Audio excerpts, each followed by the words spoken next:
Nikana Prime is holding its ground as one of the most popular melee weapons in the game ever since it was introduced a few years ago. Reason for that is not just because it's hella strong, but it's also one of the more stylish weapons in the game. And probably the only weapon class where all three stances are well thought of and executed. Just feels like these spent a lot more time on these as compared to maybe staff weapons that just feel like bad polearms, or heavy Nikana stance. If that heavy Nikana stance that was teased a while ago is half as good as these, it's going to be bonkers. Anyway, back to actual Nikana. Stats on it are pretty good, both critical and status potential are there, as well as a very high amount of slash, which is as good as it gets. All stances have at least few hits that force slash procs, so even if you make a casual build that's not focusing on it, it will still cause a lot of bleeding.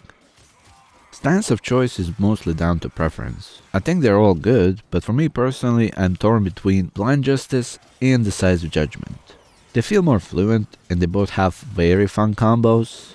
On the other hand, Tranquil Cleave has a bit less forward momentum, so I don't use it as much.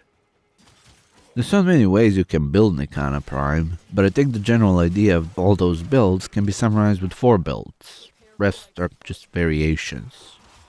So for a more casual build, which is suited for quick missions and missions where melee weapons are not your main focus, we ignore combo and combo related mods, and we use Sacrificial Steel to reach more than viable crits. With it goes critical damage, and with Amalgam Organ Shatter, you keep an option of doing easier heavy attacks if you need them. Viral and Condition Overload build up a lot of damage, and of course some range, and more range, because alongside Prime Reach, there's a Spring-Loaded Blade, which is a fun mod. Attack speed helps, but the Nikanas are generally quite fast, so if you want some utility on the side, like building it for viral heat or shattering impact, it can be done. This is good and will get you through even Steel Path missions with ease, but if you are focusing on your melee weapon and building up that combo, this can be better. Going for Blood Rush and Weeping Wounds levels up this weapon so much, and it makes that damage escalation so much higher. Rest of the build is kinda the same. I sacrificed that Spring-Loaded Blade for Weeping Wounds and went with 60/60 Toxin for Viral, instead of a Prime mod. This balances out damage elements and gives more chance for bleeding to happen. Another way you can do this is by putting rank 0 60/60 mods, and that way slash will be more dominant. Combo duration is on Dexterity Arcanes, but there are a few more ways to do it. There's an aura that adds a bit of combo, and using Naramon School also makes for a good melee experience. This is an endurance-worthy build that shreds a 12x combo. Because stances have a lot of forced procs, bleeding, impact, lifted status, and knockdowns, Condition Overload will have a plenty of things to work with outside of those status effects you inflict with your damage. But for those who want to stay longer in endurance missions, a couple of hours or so, this build shifts to slash only, and lots of primers are being used to increase bleed procs to scale the damage.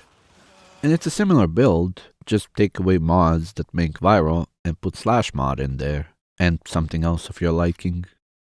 Adding more critical damage with Gladiator Might does help a lot with bleeding. Currently, I added in Prime Pressure Point, even if it's diminished return with Condition Overload. Basically did it because I'm not priming anything. For slash damage, it's between Carnus Mandible and Buzzkill, and it pretty much does not matter which one you run. Since my Valkyr adds a boatload of attack speed, I ditched the attack speed mod and put back that Spring-Loaded Blade for more range. This build will make you not notice how enemy levels are going up, because bleed procs ignore armor, time to kill is not being increased as significantly. Using Panzer Valhalla with this is quite neat, as it's spreading a lot of viral procs.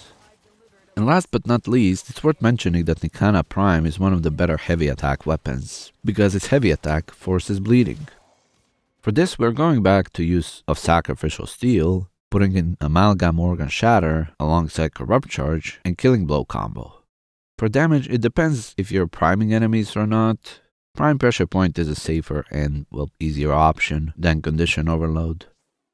Now whether you go for some elemental damage depends on which levels are we fighting, because elemental mods add a lot of initial damage on hit, and can help you one-shot targets with heavy attack up to certain levels.